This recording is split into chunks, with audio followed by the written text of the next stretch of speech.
Bismillahirrahmanirrahim. Ladies and gentlemen, Assalamu alaikum. This is your host Ali Shahab from National Officers Academy, Islamabad. Social media के आज के दौर में जिस वक्त डिजिटल डिस्ट्रैक्शंस बहुत ज़्यादा जो है लोगों की ज़िंदगी में हायल हो चुकी है, ये बहुत मुश्किल होता है कि अगर आप प्रोडक्टिव काम करें इस डिजिटल दौर में रहते हुए। मैं मिसाल यही पेश करूँगा कि हमारे यहाँ नौजवानों के सामने दो ही राहें हैं। या तो वो सोशल मीडिया पे अपना वक्त एंटरटेनमेंट के सुपुर्द कर दें, या फिर वो उन लोगों के स्टेप्स को फॉलो करें जिन्होंने कामयाबी बहुत मेहनत करके हासिल की है। हमारे यहाँ मिसाल दी जाती है कि घोड़ा एक ही होता है, मगर ये वही घोड़ा है जो सर्कस में भी परफॉर्म करता है, और ये वही है जो जंग में भी जाता है। नौजवानों को मैं यही कहूँगा, जंग में जाने के लिए तैयार रहें, क्योंकि आपकी अज़मत उसी में ही है। यहाँ पे हमारा सफ़र शुरू होता है इस इंटरव्यू का उसामा साबिर के साथ, कि जिन्होंने जंगी घोड़ा बनने का फ़ैसला किया। पहली अटेम्प्ट में इनको कामयाबी हासिल ना हुई, मगर दूसरी अटेम्प्ट में ना सिर्फ इन्होंने शानदार कामयाबी हासिल की, बल्कि फ़ॉरेन सर्विसेज ग्रुप का भी हकदार ठहरे। सो आगे की कहानी उसामा की ज़ुबानी, उसामा की तरफ चलते हैं और उनसे उनके सफ़र का हाल दरियाफ्त करते हैं। अस्सलाम वालेकुम उसामा। वालेकुम अस्सलाम सर। वेलकम टू नोआ। Thank you so much sir. So कलाम शायर बाज़ुबान शायर, सफ़र कहाँ से शुरू किया? सर मैंने जो सीएसएस की जर्नी है वो मेरी शुरू हुई है 2022 में। मुझे अभी भी याद है कि एग्ज़ाम्स अभी भी एंड हुए थे 2022 के, और मैं नोआ में आया था और बहुत ही ज़रा कंफ्यूज्ड मैं एस्पिरेंट था। लेकिन वो कहते हैं कि जब आप सही जगह पर आ जाएँ तो आपकी जर्नी सही स्टार्ट होती है। फिर मैंने 2 अटेम्प्ट्स दी और बहुत सारी जर्नी मेरी नोआ के साथ रही है। पहली अटेम्प्ट भी, दूसरी अटेम्प्ट भी, और अल्हम्दुलिल्लाह मैं 2024 में फिर फाइनली जो है मैं क्वालिफ़ाई करके मुझे। माशाल्लाह, कांग्रेचुलेशंस। अच्छा, मुझे उसामा ये बताइए कि आपने स्कूलिंग कहाँ से की थी, और फिर आपकी डिग्री में मेजर्स कौन से थे? सर मेरी जो स्कूलिंग है वो मल्टीपल स्कूल से हुई है। पहले sir army public school PMA Kakul से मेरी टिल 8th ग्रेड हुई थी। उसके बाद मेरे फ़ादर की पोस्टिंग हुई थी डेपुटेशन पे हज मिशन के थ्रू जद्दा में। तो मेरी फिर हाई स्कूल जो है मेरा पाकिस्तान इंटरनेशनल स्कूल जद्दा में रहा। हम वापस आए, मैंने जो है वो एफएससी फिर वापस आके अपने इसी स्कूल से आर्मी पब्लिक स्कूल से क्लियर की, पीएमए काकोल से। और फिर उसके बाद मेरी जो है वो एयर यूनिवर्सिटी से मैकेट्रॉनिक्स इंजीनियरिंग में बैचलर्स है। और which basically is the reason कि मैंने फ़िज़िक्स को फिर ऑप्ट किया। और शुरू से क्योंकि मैं क्यूरियस था अबाउट टेक्नोलॉजी। बचपन में हम लोग कोई घर में टीवी रिमोट या चीज़ आती तो मेरे बारे में मशहूर था कि मैं उसको खोल देता था बगैर उसको कि अच्छा, आप उन बच्चों में से था जिनके हाथों कोई मशीन महफूज़ नहीं रहती थी। बिल्कुल से ऐसा ही है। तो क्यूरियोसिटी थी, और फिर उसके बाद यही मेरा जो है वो पैशन बना मैकेट्रॉनिक्स इंजीनियरिंग की, उसकी वजह से। और उसी की वजह से मैं जो है मैं अपने मुल्क को प्रेजेंट करने, अपनी यूनिवर्सिटी को प्रेजेंट करने शेलिको मैराथन एशिया 2019 मैंने वो अटेंड किया मलेशिया में कोलालमपुर में। तो एक बहुत एज़ाज़ की बात है, वो भी मेरे लिए बहुत फ़ख्र की बात है। और उसके अलावा भी कई हमारी जो ओलंपियाड्स और टेक्निकल ओलंपियाड्स हैं, मैं उसमें मैंने बढ़ चढ़ कर हिस्सा लिया था। अच्छा, फिर ये इंजीनियरिंग से फिर सीएसएस का ख़्याल आपको कब आया? अ, वो कहते हैं ना कि इंसान की पहली मोहब्बत कभी जो है ना वो कामयाब नहीं होती। तो इंजीनियरिंग मेरी पहली मोहब्बत थी, सीएसएस मेरी दूसरी मोहब्बत बनी। और वो इत्तेफ़ाक इस तरह हुआ कि पाकिस्तान में कोविड जब आया तो जॉब सेक्टर आपको पता है बहुत ज़्यादा मुतासर हुआ। तो हम लोग जो पहले बाहर एमएस करने का सोच रहे थे, स्कॉलरशिप्स बंद हुई, तो हमें एक अल्टरनेटिव प्लान्स की तरफ जाना था। वहाँ से क्योंकि स्पार्क हमारा मेरे अंदर सिविल सर्विसेज का मेरे फ़ादर की वजह से था। जब हम जद्दा में रहे, वो कॉन्सुलेट के अंदर आना-जाना देखना, व्हिच इज़ व्हाई मेरा ऑप्शन ग्रुप थी। आपको पता है मैंने जिस ग्रुप किया है opt foreign services of Pakistan. तो वो शिफ्ट जो है वो इन 2 सालों में आया 2020 से 2022 के दरमियान। और मैंने कहा कि एक बड़ा ये वेल नोन प्रोफ़ेशन है, बाइज़्ज़त वो है, और फिर एक सेल्फ अकॉम्प्लिशमेंट भी है इसमें, तो व्हाई नॉट सिविल सर्विसेज़? सही हो गया। तो फिर आपने जो है पहला आपका तारुफ़ अगर देखें हमारी अकेडमी से 2022 में, 2022 में। तो 2022 में आपको सेशन याद है, आपका सेशन कौन-सा था? सर मेरा बैच था 302 सर। पीनल कोड की एक मशहूर वो है, ओहो! हमें जो है वो रेफ़र करते हैं कि ये बदनाम ज़माना बैच से है, लेकिन अब हम जो है वो हमारा नाम बदल दे। चलो जी, that's a really wonderful 302 news. ये अच्छा जी, सो आपके जो ट्यूटर्स थे उस बैच में, अगर कंपल्सरी से मैं शुरू करूँ, तो एसए से हम शुरू करेंगे। तो एसए में पहली अटेम्प्ट में आपका क्या स्कोर था? और ये आपकी जो दूसरी अटेम्प्ट है, जी। इसमें फिर आपका क्या स्कोर रहा? और इसके अंदर स्ट्रैटेजीज़ भी आपकी क्या रही? ये हमारे एस्पिरेंट्स को ज़रा बताइएगा। बिल्कुल सर, थैंक यू। सर उसमें जो मेरे तो पहले ही बिल्कुल स्टार्ट में हमारा पहला लेक्चर एस्से का हुआ था, उसमें डॉक्टर आरिफ जावेद नोआ में पढ़ाया करते थे सर। तो मेरी ओवरऑल जो एस्से की पूरी जर्नी है, एस्से की ना सिर्फ़ एस्से की बल्कि प्रेसी की भी, वो उन्हीं के हाथों में मैं जो है वो पला-बड़ा हूँ कह सकते हैं आप। तो मेरी पहली अटेम्प्ट में 62 मार्क्स थे माशा और वो क्योंकि मैंने अपनी स्ट्रेंथ्स पे खेला, एब्ट एस्से को मैंने अटेम्प्ट किया था। गुड। और सेकंड में मैं एक्सपोज़िशन की तरफ गया और जो कि बहुत ही कह सकते हैं उस वक़्त टफ़ टॉपिक जिसमें बहुत सारे बच्चे फ़ेल भी हुए, जिस साल अटेम्प्ट थी। 41 मार्क्स थे मेरे और वो थी ये मेरे जो पाथवेज़ टू प्रॉस्पेरिटी का मैंने लिखा उस पे एस्से। लेकिन इसमें मैं ये चीज़ ज़रूर पॉइंट आउट करना चाहूँगा फॉर द एस्पिरेंट्स कि जब आपकी टेक्नीक राइट हो तो इट डज़न्ट मैटर कि आप कौन-सा एस्से अटेम्प्ट कर रहे हैं। क्योंकि आप देखिए मैंने एब्स्ट्रैक्ट अटेम्प्ट किया है, उसपे मैं अच्छे नंबरों से हुआ और फिर मैंने उसके बाद एक्सपोज़िटरी को अटेम्प्ट किया है। तो अगर आपकी टेक्नीक राइट हो और स्किल जो आपने आप भी अपने लेक्चर्स में बच्चों को कहते हैं जो प्रैक्टिस है इवैल्यूएशन की इम्पोर्टेंस है, वो बहुत ज़रूरी है। तो डॉक्टर आरिफ जावेद का भी इसमें है कि उन्होंने मेरे साथ-साथ जो है वो एक तरह का he is like a father figure for me, I will be very honest here. अच्छा जी, ये मेरे लिए भी बड़ी खुशी की बात है कि डॉक्टर साहब जो है, हमारे उस्तादों में से भी एक है और उनका एक डेफ़िनेटली एक बहुत बड़ा रोल है हमारी अकेडमी में। और दूसरी बात कि आम तौर पे ये तासुर दिया जाता है कि जी, जो आपका लिटरेरी या एब्स्ट्रैक्ट एस्से है, वो बड़ा अनसेफ होता है। मगर आपने तो उस हालात में भी 60 प्लस इसके अंदर स्कोर किया, तो ये डेफ़िनेटली क्रेडिट तो फिर उस्ताद को ही जाता है। बिल्कुल सर, बिल्कुल। सो यहाँ पे एस्से राइटिंग में, मटीरियल सिलेक्शन में आपने कौन-सी स्ट्रैटेजी अपनाई थी? सर इसमें देखिए मैंने पहले आपसे बात की कि एस्से एक स्किल है। आप जितना उसको पॉलिश करेंगे, आप उतने ज़्यादा वैल्यू इक्विप्ड होंगे उस टीम जिंदगी के अंदर अपने नॉलेज को पोर्ट्रे करने में। तो स्किल की एनहांसमेंट बहुत ज़रूरी है और स्किल के साथ जो मटेरियल वाली बात आ जाती है, वो आता है एविडेंस बेस्ड मटेरियल और वो हमें फैक्ट बुक की प्रैक्टिस जो है हमें की जाती है। आई थिंक वो नोआ में एक बड़ी पॉपुलर टर्म भी हो गई है। तो वो जो 15-16 मेजर एरियाज़ उस वक़्त डॉक्टर आरिफ जावेद के थ्रू और फिर बाद में बाकी मेंटोर्स के थ्रू, तो वो हमें मिले थे। तो ये होता था कि मैं कोई आर्टिकल, कोई बुक रिव्यू, कोई भी मैं न्यूज़ पढ़ता था, तो मैं उसको रिलेट करता था कि ये सीएसएस के किस मेजर एरिया में अप्लाई होता है। ठीक है। ये जो लिंक एंड थिंक वाला चक्कर है ना, ये बहुत ज़्यादा इम्पोर्टेंट है और ये आपको बेसिकली अलाइन करवाने में मदद करता है और जब आपकी चीज़ें अलाइन होती हैं, तो फिर वो आपकी आउटलाइन मेकिंग में बहुत काम आती है। Well done, very well done. अच्छा, इसी तरह जो हम अपनी जर्नी अगर देखें आगे कंपल्सरी में, दूसरा जो सब्जेक्ट है आपका प्रेसियन कंपोज़िशन है। तो प्रेसियन कंपोज़िशन में जो है आपने कौन-सी किताबें जो है पढ़ी थी और उसकी प्रिपरेशन किस तरह की थी? सर प्रेसी में वैसे बेसिक ग्रामर के लिए मैंने इंटरमीडिएट इंग्लिश जो हमारी रिकमेंडेड बुक है एफपीएससी की वहाँ से शुरू किया, ठीक है। उनके आई थिंक क्योंकि ऑब्वियसली वो कैम्ब्रिज ऑक्सफोर्ड के वो रिकमेंडेड बुक्स में से है, तो वो ये है कि उसके अंदर ही एक्सरसाइज़ेज़ होती हैं, डेली एक्सरसाइज़ेज़। तो डेली एक एक्सरसाइज़ करना ऑलरेडी क्योंकि एक अच्छे स्कूलिंग बैकग्राउंड का फ़ायदा ये होता है कि बेसिक्स कहीं न कहीं आपकी कवर होती हैं, लेकिन फॉर सीएसएस आपको पॉलिश करने की ज़रूरत ज़रूर आती है। तो वो बुक मेरे लिए मैं कहूँगा बहुत अच्छी थी। उसके अलावा जो है वो ये सेल्फ प्रिपरेटरी बुक्स के अंदर जो है ट्रांसलेशंस वगैरह, पंक्चुएशन वगैरह और प्रेसी में मैं यहाँ पे सर एक बहुत अपना एक पर्सनल पॉइंट देना चाहूँगा कि हम लोग ओवरली एम्फसाइज़ कर लेते हैं एक एरिया के लिए, लेकिन हम बाकी जैसे कॉम्प्रिहेंशन हो गया, पंक्चुएशन हो गया, करेक्ट सेंटेंसेस उन पे फ़ोकस नहीं करते। और यही वजह होता है कि हम फिर प्रेसी में 3-4 नंबर से अपनी पूरी अटेम्प्ट को वो कर देते हैं, जो कि मेरे साथ हुआ है 2023 में। ओके।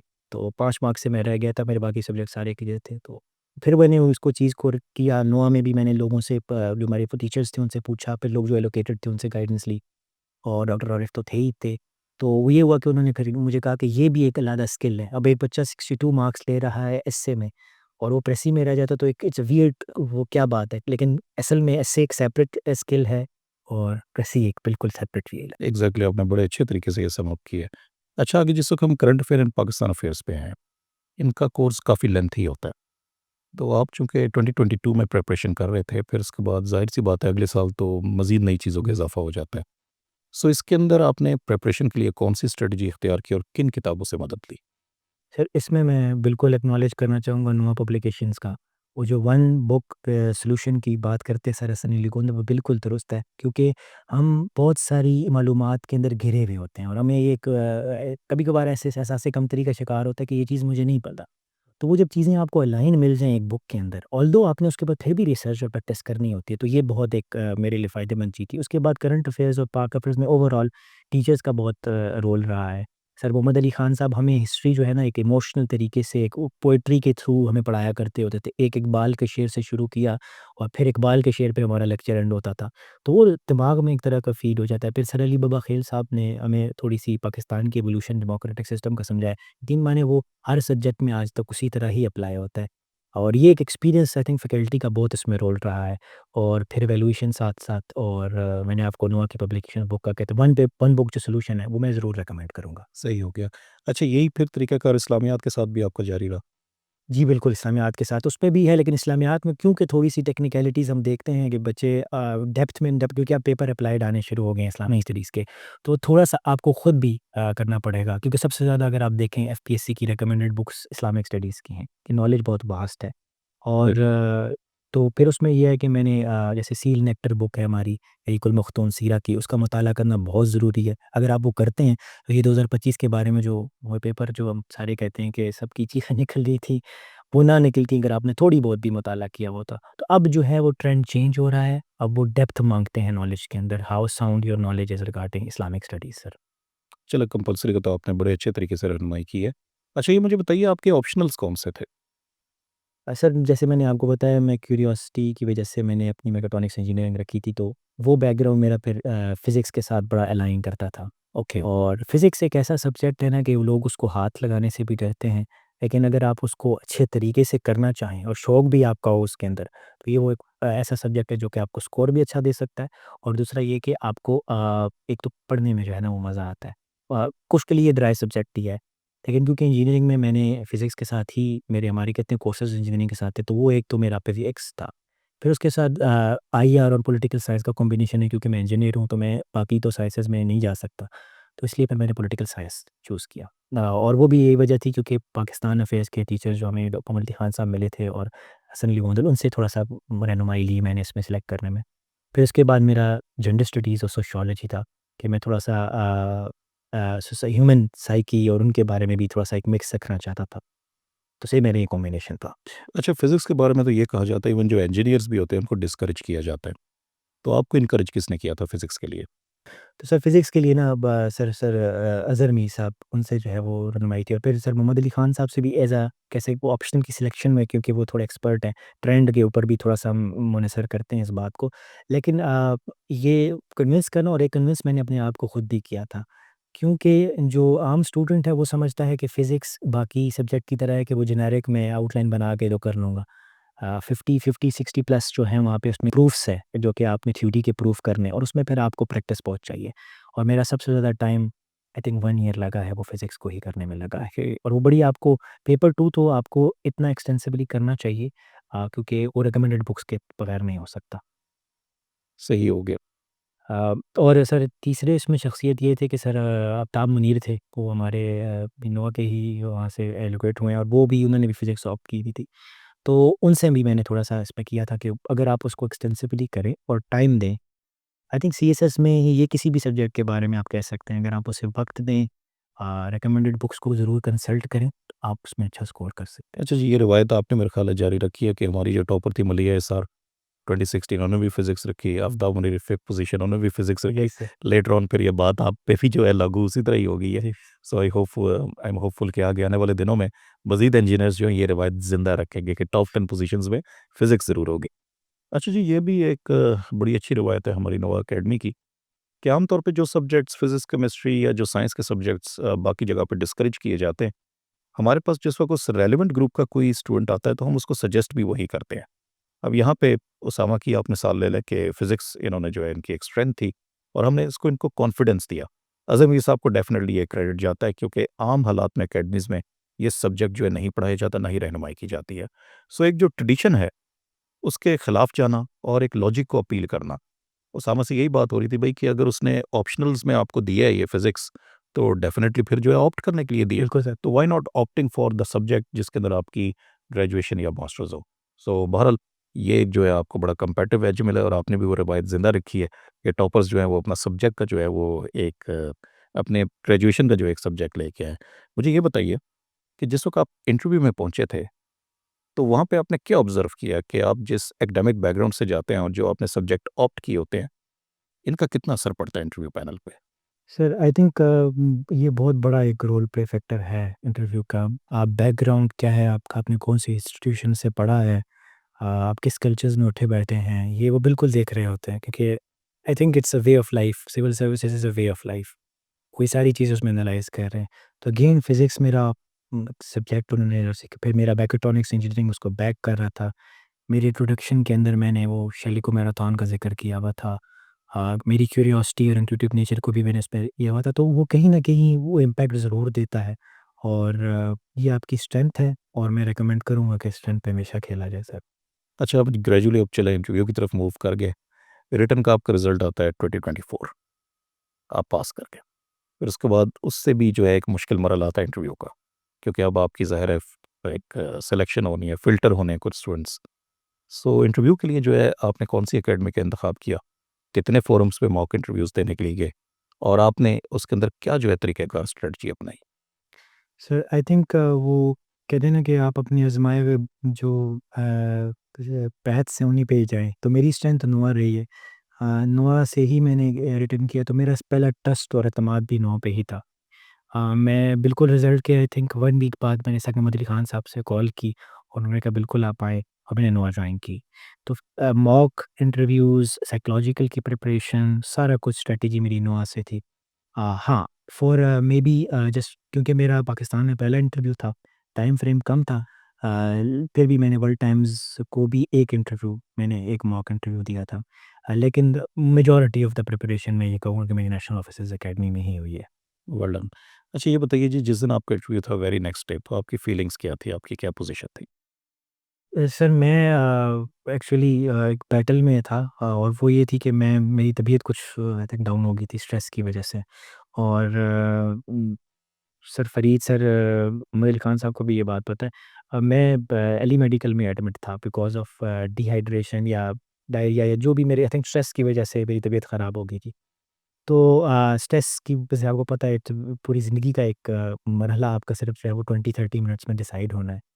तो वो थी, लेकिन एक तरफ से बिलीफ भी था कि मैंने इतना करीब आया हूँ, फिर टीचर्स की बैक, कोलीग्स की बैक और फैमिली की बैक, तो एक वो था। तो मैंने कहा था कि अगर ये मेरे पास अभी अभी वो एक बंदा एक कहते हैं ना कि नथिंग टू लूज़, तो मैं उस मोड से गया इंटरव्यू में और I was the first one in Pakistan to give the interview. तो एक तरह का मेरे लिए ये एक रिस्क तो था ही था, लेकिन एडवांटेज भी था, क्योंकि मेरे मेरे खिलाफ कोई कंपैरिज़न नहीं था। इससे पहले कोई बंदा उस रूम के अंदर गया नहीं था। तो I could play with my strengths as well. तो मैंने अपने आप को बैकअप किया, मेरे टीचर्स ने मुझे बैकअप किया and I went there and अल्हम्दुलिल्लाह। Very well done, very well done. अच्छा, ये मुझे बताइए कि इतनी लंबी आपने जर्नी जो है ये एक एक्सपीरियंस की है। कुछ चीज़ें याद रह जाती हैं इंसान को जो शायद सारी ज़िंदगी भूले ना।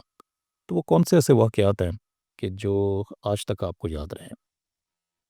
आई थिंक मैं ये ज़िक्र करते हुए मेरे जिस्म में रोंगटे खड़े हो रहे हैं, क्योंकि इस पूरी जर्नी में आई थिंक जो सबसे बड़ा मुझे बहुत से आई थिंक आपने एक्सपीरियंसेस देखे होंगे, लेकिन जो 2 बड़ी बातें आप इस जर्नी में फ़ील करते हो, एक अपने अपने रब, अपने अल्लाह की प्रेज़ेंस, वो ताल्लुक कितना मज़बूत हो जाता है, क्योंकि जब आप रात को अकेडमी से 6 बजे वापस जाते हो या 9 बजे वाली क्लास आपकी एंड होती है, वापस जाते हो, तो उसके बाद सिर्फ आप होते हैं और आप अपने आप से मुकालमा कर रहे होते हैं। तो अल्लाह के साथ कुर्बत बहुत बड़ी है, और ऐसी-ऐसी जगहों पे हमें साइंस नज़र आए जहाँ पे मैं ऑलमोस्ट गिव अप करने वाला था। दूसरी चीज़, सामा साबिर आज अपने आप को उस तरह जानता है जिस तरह वो सीएसएस करने से पहले नहीं जानता था। तो अपनी शख्सियत से तारुफ़, आपकी क्या कमज़ोरियाँ हैं, आपकी क्या स्ट्रेंथ है, ये बहुत बड़ी आई थिंक असासा है। ये मेरे ख़्याल से अगर मैं एलोकेट ना भी होता, तो इस जर्नी ने मुझे ये 2 बड़ी चीज़ें बहुत वफ़र मिक़दार में दी हैं sir. Very well done Usama. अच्छा, हमारे आस आने वाले जो एस्पिरेंट्स हैं, उनके लिए अगर आप कोई पैगाम देना चाहें? सर अम एक तो अपने ऊपर बिलीफ रखें। अगर आप अपने ऊपर बिलीफ नहीं रखेंगे तो फिर इस पूरी जर्नी का पर्पस नहीं है। मोटिवेशन किसी हद तक आपको पार करवाएगी, लेकिन जब मोटिवेशन नहीं होगी तो उस वक़्त क्या करेंगे? उस वक़्त ये है कि आपका बिलीफ आएगा वहाँ पे, और अपने ऊपर भरोसा रखें। हर कोई जो है अगर डेडिकेशन के साथ अच्छी जगह पे, जिस पे मैंने बता दिया कि मैं लकी रहा, मैं नेशनल ऑफिसर्स अकेडमी आया, गाइडेंस राइट होनी चाहिए। आप अपनी स्ट्रेंथ्स पे खेलें, जैसे मैंने आपको फिज़िक्स के बारे में भी बताया। बिलीफ रखें अपना, और at the end of the day please, please, please do have a backup plan. ये वो सबसे बड़ा एक फैक्टर है सीएसएस का कि आप इवन इंटरव्यू के करीब आके भी it is a put up to the panel कि दे वुड एलोकेट यू और नॉट। तो बैकअप प्लान ज़रूर रखें। लेकिन मैं रिकमेंड करूँगा उन एस्पिरेंट्स को कि जो इस वक्त सेकंड अटेम्प्ट दे रहे हैं, थर्ड दे रहे हैं या पहली दे रहे हैं, हर अटेम्प्ट आपकी ऐसी अटेम्प्ट होनी चाहिए कि वो आखिरी अटेम्प्ट है। अपनी पूरी जान लगाएँ। एक और ये कुदरत का कानून है कि when you give all your efforts to a single thing, आपको ज़रूर उससे ऐसी चीज़ ज़रूर मिलेगी जो आपके लाइफ में प्रोडक्टिव आएगी। तो believe in yourself, have good people surrounded by you, ठीक है? And choose the right place, choose national officers academy, क्योंकि मैं ये नहीं कि मैं I am giving an interview here, the thing is that कि मैं यहीं पे रहा हूँ, मैंने यहीं पे ही तैयारी की है और मुंसलिक रहा हूँ मैं इस इदारे से तकरीबन 2 साल से, और इसमें बहुत बड़ा क्रेडिट जाता है national officers academy. Usama, thank you very much for your wonderful time and company. Sir thank you so इंशाल्लाह मच। ताला आपसे बहुत जल्द मुलाकात होगी। इंशाल्लाह sir, thank you thank so you much. Very much, thank you. So ladies and gentleman, interview के अख्ताम पे हम पहुँचते हैं। उसामा की कहानी सुन के आप सबको यकीनी तौर पे पता चल गया होगा कि मेहनत और कामयाबी इतनी आसानी से नहीं मिलती, मगर नियत और शौक़ वो उसे इस काबिल बनाता है। यहाँ पे मैं ज़रूर तज़किरा करना चाहूँगा कि एक नौजवान एक बहुत बड़े बिज़नेसमैन के पास जाता है और उनसे कहता है कि मुझे बिज़नेस में कामयाबी चाहिए। वो बिज़नेसमैन उसकी बात को ध्यान से नहीं सुनता। वो उसके पास दोबारा जाता है और तीसरी बार भी जाता है। वो बिज़नेसमैन उसको ज़्यादा लिफ्ट नहीं करवाता। फिर एक दिन जिस वक़्त नौजवान दोबारा उस बिज़नेसमैन के पास जाता है, तो वो उसे कहता है कि तुम मेरे साथ आओ, मैं तुम्हें बताता हूँ कि तुमने कारोबार में कामयाबी कैसे हासिल करनी है। वो उसको स्विमिंग पूल में ले जाता है और उसको स्विमिंग पूल में फेंक के उसका चेहरा भी जो है पानी के नीचे डुबो देता है। और जिस वक़्त उस नौजवान को साँस नहीं आती और वो बिल्कुल इख्तिताम पे पहुँचता है, तो उस वक़्त वो उसके सर को उस पानी से निकाल देता है। वो नौजवान बड़ी शिद्दत से साँस लेता है और जिस वक़्त उसके अवसान बहाल होते हैं, तो इससे पहले कि वो नौजवान शिकवा करता, तो वो बिज़नेसमैन उससे कहता है कि जिस कदर ख्वाहिश तुम्हारी साँस लेने की थी, अगर इतनी ही ख्वाहिश कामयाबी की होगी, तो वो भी तुम्हारे कदम चूमेगी। Thank you very much. इंशाल्लाह see you soon in the next interview.